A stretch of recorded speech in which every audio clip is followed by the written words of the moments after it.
Okay. Oh shit. What's going on YouTube? It's your boy Avell. You know what I'm saying? You probably asking why the fuck you how what's up YouTube? It's your boy Avell. You probably wondering how you came up with it.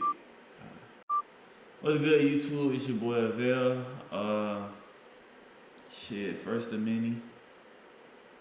Well, if you probably watching this, it's probably my third video. All the other shit I put out was just shit trying to do shit. But you see the progression. So today we're gonna be reacting to a video by New Money Nate. Why employers are sick of Gen Z. So let's do it.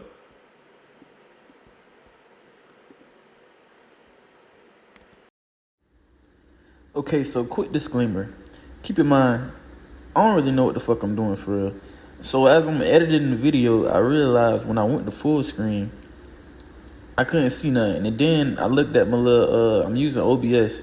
I looked at my other screen and I got all that shit on my thing. So basically what I'm gonna do is screen record the video and then use the footage that I got on my camera and then try to stitch that shit together, because I don't know. We gonna get it together though. Alright, so boom, video by New Money Nate. Why employers are sick of Gen Z. Let's do it. Employers are really starting to hate Gen Z, but why? What is so bad? A recent survey of 1,000 managers in the US found that more than half cite frustration and almost to the point of stress in managing Gen Z. Almost a third of those surveyed said that they would ideally avoid hiring a Gen Z candidate, and 18% have contemplated leaving their own job because they think managing Gen Z is too much. What is it about Gen Z that is making employers incredibly frustrated with them as a whole? Well, it's a few reasons. Well, the first is that this always happens. I mean, every generation faces the same lazy and entitled label until they become an elder generation. There's no doubt in my mind there's a massive component of that in this. Baby boomers were dubbed the me generation in the 1970s, and critics said that they were self-absorbed, they were pleasure-seeking, and unwilling to conform to traditional work norms. Despite being raised by the so-called self-sacrificing greatest generation, boomers were seen as rejecting discipline in favor of personal fulfillment. Gen X were the original slackers, branded cynical, aimless, and disloyal. They came of age during economic uncertainty and rising divorce rates. Media in the 90s labeled them as apathetic, unmotivated, too skeptical to care, too jaded to try. Millennials, I mean, same thing. I mean, Time Magazine, for example, did an iconic 2013 cover calling them narcissistic and entitled. They were accused of craving praise, avoiding hard work, and killing traditional industries with their demand for flexibility and purpose. And is that too dissimilar from Gen Z? Because this is where we're at now, and they seem to be the most difficult generation to manage. Surveys show that hiring managers consider them entitled, soft, unprepared, quick to ask for more, slow to adapt to workplace norms. Terms like quiet quitting and lazy girl jobs have fueled the backlash, and that is why I'm making this video today. The pattern repeats. The reality is that what each generation calls entitlement was often just the next generation adapting to a new economy, new technologies, and different values, but the script stays the same. They're lazy,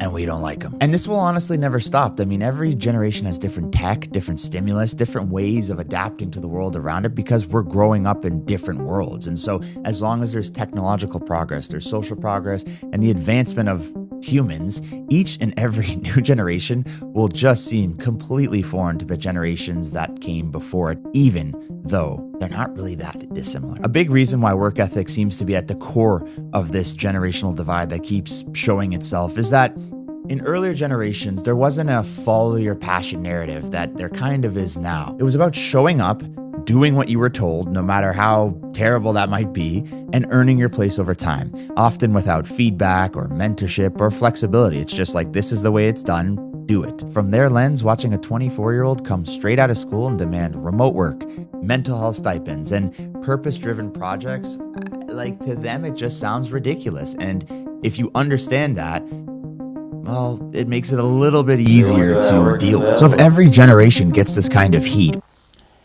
we go to school not to be creative and shit. We go to school basically we being trained to work y'all know that and shit. So you in school, you raise your hand, you speak when told, all that shit. You in the line, you follow everybody. There's no real individuality when you in school or whatnot. So at a young age, they down to shit program your ass to be a worker.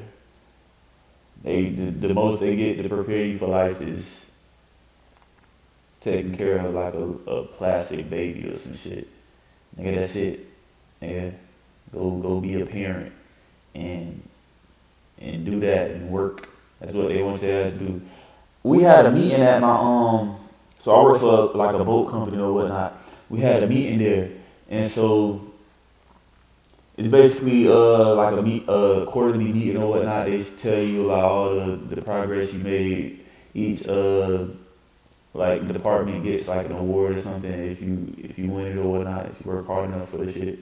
So one segment of the meeting they had employees. Well, it was like congratulating employees for being there for X amount of years.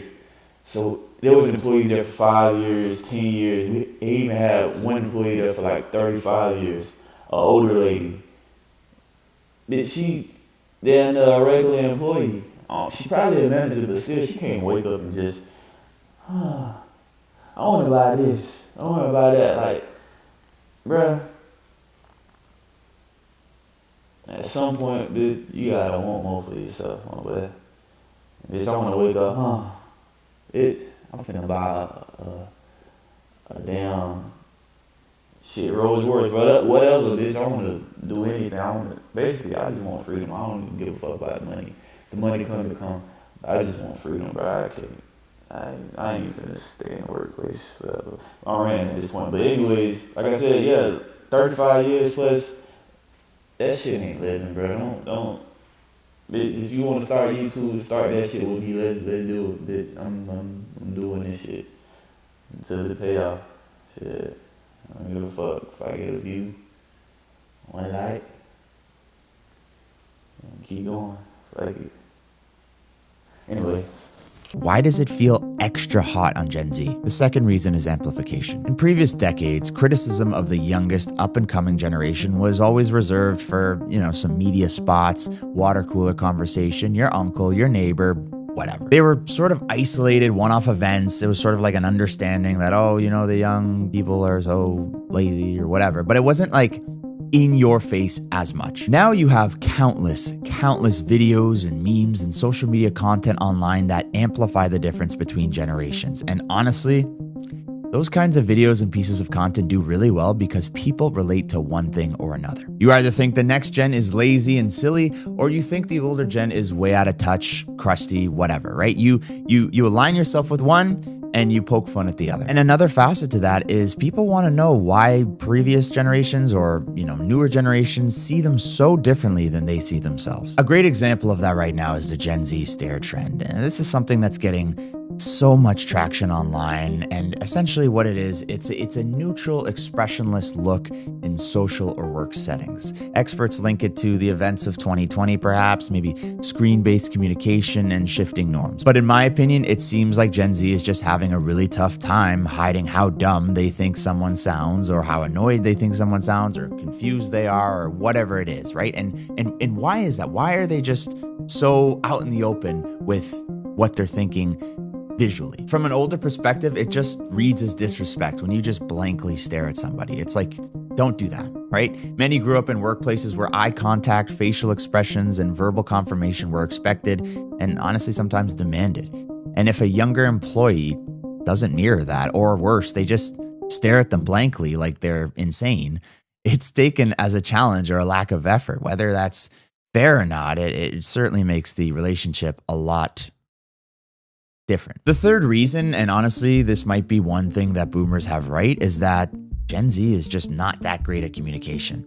Or is that total nonsense? Gen Z's communication style is one of the most misunderstood aspects in today's workplace. And the truth is, honestly, it's a lot more nuanced than they're just bad at talking or they can't hold a conversation. This will surprise literally nobody, but Gen Z, believe it or not, really excels in digital communication and is by far the most adept generation at communicating online. It's not even close. A Canadian survey found that 57% say remote work actually improved their writing skills, far outpacing boomers, and they're fluent in visual platforms and short-form messaging, multi-channel conversations. I mean, they are whizzes with communication on the digital front. They also place a high value on empathy and emotional intelligence, with many actively seeking to build soft skills, according to Deloitte. But face-to-face communication is where the gap becomes factually visible, and that's where employers are honestly having the toughest time with Gen Z. A Forbes survey found that 24% of Gen Z respondents said their verbal skills have worsened due to remote learning and working, compared to just 5% of boomers. In the office, this shows up in subtle but jarring ways. One example, again, is the Gen Z stare. I mean, it is a real thing. It's been interpreted by older coworkers as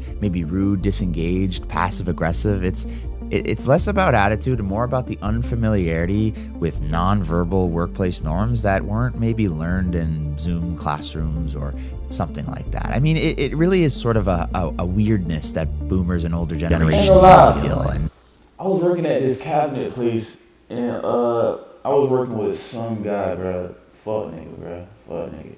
He like one of them passive aggressive type of guys or whatnot. So we call this up, like, at a certain point you get tired of like fake laughing with somebody, bruh. And that shit don't be funny for real.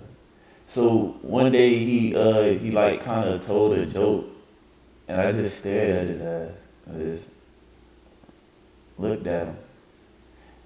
And from then on, he shit. Interactions was a little after that. But yeah, bro, you ain't gotta. If you want to be that good worker to move up the ranks in your job, do your thing. I ain't knocking you, but fuck that. I don't think they're totally off base, and it's not a stretch to say that some Gen Zs are certainly not as great communicators in person as generations of the past. The thing is, the corporate of old was expected to speak up in meetings, to make phone calls, to project, to be great presenters. That is how a lot of business is done, is being front-facing, confident, all those kinds of things. They had no choice but to develop these muscles if they wanted to move up the corporate ladder. So perhaps when they see a younger coworker send a Slack message to somebody that's a 10-second walk away or on the other side of the building where they could just go have a quick conversation, and they'd rather avoid that confrontation or that chat, it does seem a little foreign to them. The less you use something, the less it gets developed. And honestly, the foundational years of 2020, 21, and 22 are showing that some of Gen Z's skills have atrophied when they should have been developing the most. The fourth reason why employers are struggling is honestly, Gen Z just doesn't really put up with a lot of stuff. They have a much higher standard for their employers, and they are significantly less tolerant of perceived injustices against them or to those around them. In some, they don't put up with the same BS that previous generations had to stomach, and they're not afraid to walk away from something if the expectations are not met. In fact, another Deloitte study found that the vast majority of Gen Z respondents said they would reject a job if the employer's values did not align with their own. And honestly, this is not just talk. I mean, this generation has led unionization efforts at companies like Amazon and Starbucks and Google, pushing them for better pay, safety, and flexibility. Have they been very successful at that? Maybe not, but they're not afraid to challenge the system, even if it costs them job security. They're driving changes in what workers expect from their employers and what they'll no longer tolerate. This is also a generation that's hyper aware of injustice, and being raised on social media, they've seen a lot of nasty stuff. They're more likely to call out discrimination, inequality, mental health stigma loudly and publicly. That's going to make some employers uncomfortable. Very uncomfortable. Older generations were often taught that you earn your voice over time. They see it as disrespect when a 22-year-old pushes back on day 3. Not every job is toxic. Not every boss is abusive. Sometimes Gen Z might mistake hard work for unfair treatment, and that can make it harder for older managers to coach and invest in them. The last big divide is remote work. Based on literally everything we've talked about in this video, and for obvious convenience reasons, Gen Z would strongly prefer to work remotely because they are much more well-suited and skilled to do so on average.